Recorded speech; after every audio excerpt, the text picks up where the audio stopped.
नमस्कार न्यूज को स्वागत करुछि मु तपन 2024 साधारण निर्वाचन सरी राज्य में नुआ सरकार 10 तारीख को शपथ ग्रहण करने को जाउछंती किंतु चलित निर्वाचन रे अनेक भेटरान नेता पुओ एथर राजनीतिक मैदान रे परीक्षा देइथिले आ ए परीक्षा रे फेल मारिछंती। आपण देखुछंती मो स्क्रीन रे अछंती विप्लव पात्र अछंती एवं सुरेश राउतराय दुई पुत्र मनमोहन राउतराय सिद्धार्थ राउतराय अछंती अंकित प्रताप जेना अछंती एवं चिन्मयानंद अछंती। ये समस्ते एथर निर्वाचन मैदान रे प्रथम थर पई भाग्य परीक्षा करथिले आउ फेल मारिथिले। आपण को कहि रखे जे उषा देवी को गड़ थिला चिकिटी थिला जोंठी तांको पुओ चिन्मय एथर निर्वाचन लड़ुथिले किंतु से एथर पराजयर मुह चाखिचंती। उषा देवी राज्य सरकार को अनेक गुरुत्वपूर्ण विभाग रे रहिथिले एपरिकी मंत्री मध्य थिले। गंजाम जिले में चिकिटी आसन रे तांकर गोटे दबदबा थिला एवं उषा देवी मध्य बीजेडी रो विभिन्न पद पदवी रहिथिले।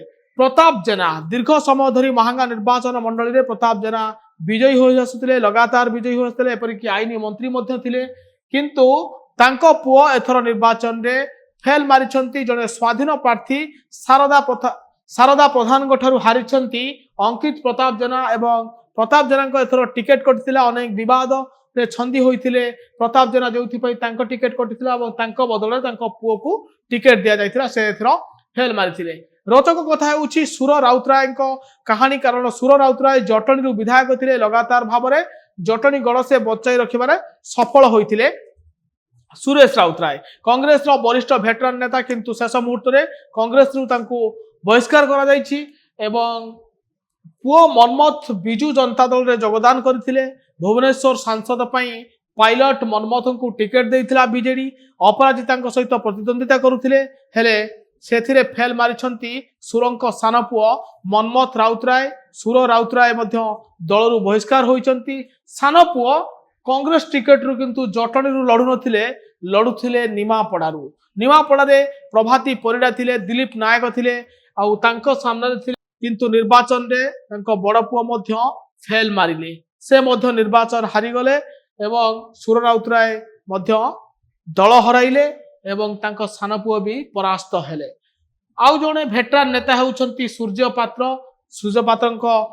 देहांत परे तांको पुओ तांको बापांको आसन रु दिगपहंडी रु निर्वाचन लड़ुथिले। सूर्य पात्र अनेक पद पदवी थिले बीजेडी रो मंत्री मध्य थिले एपरिकी शेष समय रे से बाचस्पति मध्य थिले किंतु सूर्य पात्र देहांत परे तांको पुत्र विप्लव पात्र को टिकेट देइथिला बिजू जनता दल जोंठी निजे भिके पांड्यान मध्य प्रचार करथिले किंतु तांका विपक्ष रे थिले पूर्वतन सांसद तथा बीजेपी रो वर्तमान मिस्त्री सिद्धांत महापात्र तांका सामने लड़ुथिले एवं सिद्धांत महापात्र चेक देइथिले विप्लव पात्र को से मध्य परास्त होइथिले।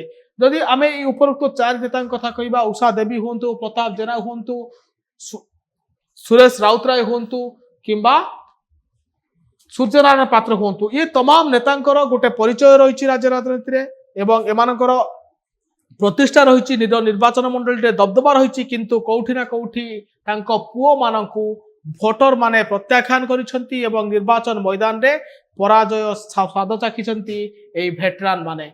जेहेतु सूर्य पात्र एबे नाहांती तांको जगह तांको पुओ को टिकेट देइथा दल सेहिपरि उषा देवी मध्य निर्वाचन न लढी तांको पुओ को टिकेट देवा पई दल आगरे से कहिथिले एवं दल तांको कथा मानिथिला किंतु टिकेट कटिथिला प्रताप जेनांकर आउ तांको पुओ को मैदान को ओल्हैथिला बीजेडी कारण प्रताप जेनांकर गोटे बड़ भोट बैंक रहिथिला महांगारे जोथि पई बीजेडी बाध्य होइथिला तांको पुओ को टिकेट देइथिला किंतु एथिरे प्रताप जेना स्वाधीन प्रार्थी शारदा प्रधान ठारू तांको पुओ परास्त होइथिले।